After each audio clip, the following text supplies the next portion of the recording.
Jakarta, a professor of mycology is called to examine the body of a flower factory worker who has been infected with a new type of parasitic fungus, the Ophiocordyceps, which evolved and mutated to be able to infect and take control of the human body.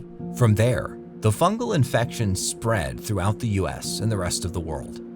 A few days later, in Austin, Joe Miller, a single father who works as a contractor, spends the night of his birthday with his daughter Sarah. He has to leave to get his brother Tommy out of trouble, and in the meantime, the chaos from the outbreak reaches the city. Their elderly neighbor is one of the many infected and tries to attack Sarah, but Joel and Tommy arrive in time to save her. Unable to proceed by vehicle, they try to leave by foot, but are momentarily separated. Joel and Sarah are stopped by a soldier who shoots them, killing Sarah. Tommy arrives and kills the soldier. They travel north towards Boston to reach one of the many quarantine zones created by the Federal Disaster Response Agency, FEDRA, who took power after the US government declared martial law. Along the way, they join a group of survivors and meet Tess.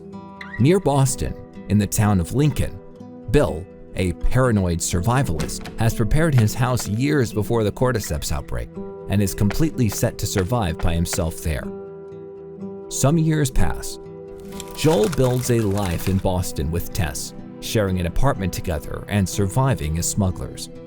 One day, a lone survivor named Frank arrives in Lincoln and falls into one of Bill's traps, and seeing he is no danger, Bill helps him, invites him to his house, and the two bond and start living together.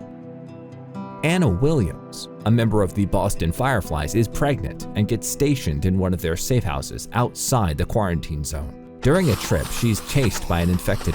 She manages to get to the safe house and deliver the baby, but right after, she's attacked and bitten. She kills the infected and cuts the umbilical cord just after.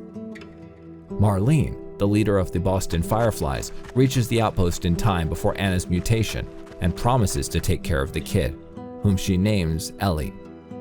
Marlene, to keep Ellie safe, brings her to the Fedra school as an orphan, and Ellie grows up there. Frank meets Tess via radio and, against Bill's will, invites her and Joel to meet and help each other.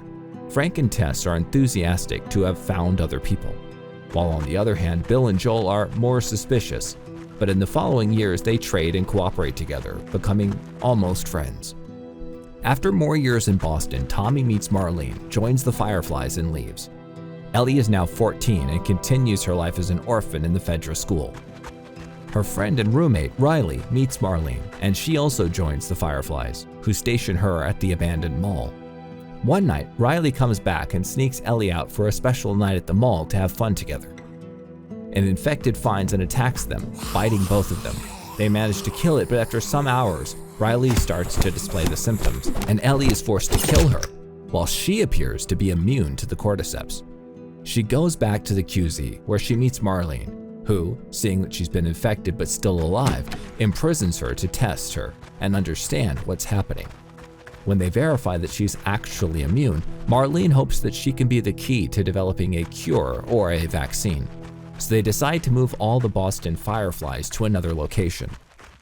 Joel, after discovering that his brother Tommy is in Wyoming, wants to leave Boston with Tess to go find him. And to do so, they make a deal with Robert, a smuggler, who can find them a new car battery necessary for the trip. Robert makes the same deal also with Marlene, who is organizing the move.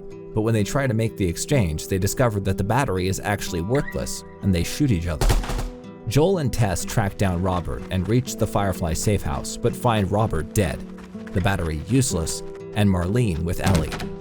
Marlene needs to move Ellie out of the city, but her men are dead, so she makes a deal with Joel and Tess to bring Ellie to the Firefly's base camp out of the city in exchange for vehicles, provisions, and ammo for their trip to find Tommy. Joel and Tess accept and leave with Ellie. They sneak out of the quarantine zone, discover Ellie's immunity condition, and move through the ruins of the city. While crossing a museum, they meet two clickers. They manage to kill them and then reach the Firefly's base, but find everybody dead.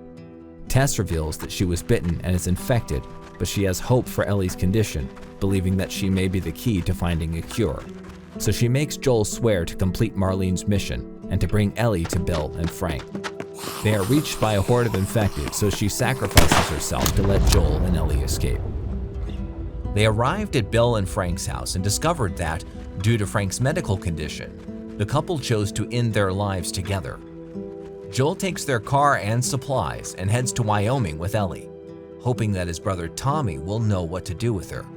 They travel west and have a quick detour in Kansas City, where they are hunted by the resistance movement that took control of the city. But thanks to a massive attack of infected, they manage to run away. They continue their journey together, growing close to each other, and after 3 months, they arrive in Wyoming and are surrounded by a group of men who bring them to the town of Jackson, a thriving fortified commune where Joel finally reunites with Tommy and meets his pregnant wife, Maria. He explains to him about Ellie's immunity situation and how they need to find the fireflies so that they can find a cure. Tommy sends them to the University of Eastern Colorado, where the fireflies have their base camp. But once they arrive, Joel and Ellie find the base abandoned and discover that they moved to Salt Lake City. Before leaving, they are found by a group of raiders who attack them. Joel kills one of them but gets stabbed, and then they manage to run. Joel loses consciousness and Ellie hides him in an abandoned house, where she tries to stitch his wounds, but Joel's condition is critical, so Ellie gets out alone in search of food and medicines. While hunting, she meets David, the leader of a small community of the same men that attacked them at the university. He proposes to trade, and Ellie asks for some penicillin. When David comes back with it, she runs away to Joel and gives him the penicillin. The next day, Joel's condition slightly improves, but he's still bedridden, and they are found by David and his men. She tries to lure them away from Joel, but she's captured and brought to the Silver Lake Resort. The other men find Joel, who kills one of them and captures and tortures the other two to discover where they brought Ellie. Ellie discovers that David's group are cannibals and manages to get free before getting killed. She kills one of them and fights David, sets fire to the place and kills him. Scared and confused, she meets Joel and the two leave. Weeks later, they arrive at Salt Lake City, where they get taken by the fireflies. When Joel wakes up, Marlene explains to him that they have taken Ellie to the room for surgery, and Joel realizes that this kind of operation will kill Ellie. Marlene orders her men to bring Joel away, but he kills the men and goes back to the hospital, where he also kills everybody in his path. He shoots the doctor, takes Ellie and brings her out, where he meets Marlene again and kills her. They travel back to Jackson when Ellie wakes up and asks what happened. Joel lies, saying that the doctors couldn't make the cure work and that they had to leave. She's suspicious and makes Joel swear it's true. He does, and they arrive back in Jackson.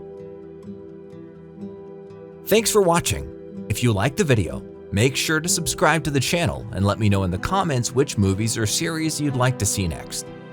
I'm already working on some new animated recap, and if you really enjoyed it and have the chance to support, consider joining my Patreon. These animations take a lot of time to create, but with your help, I'd love to turn this into my full-time job. See you in the next video.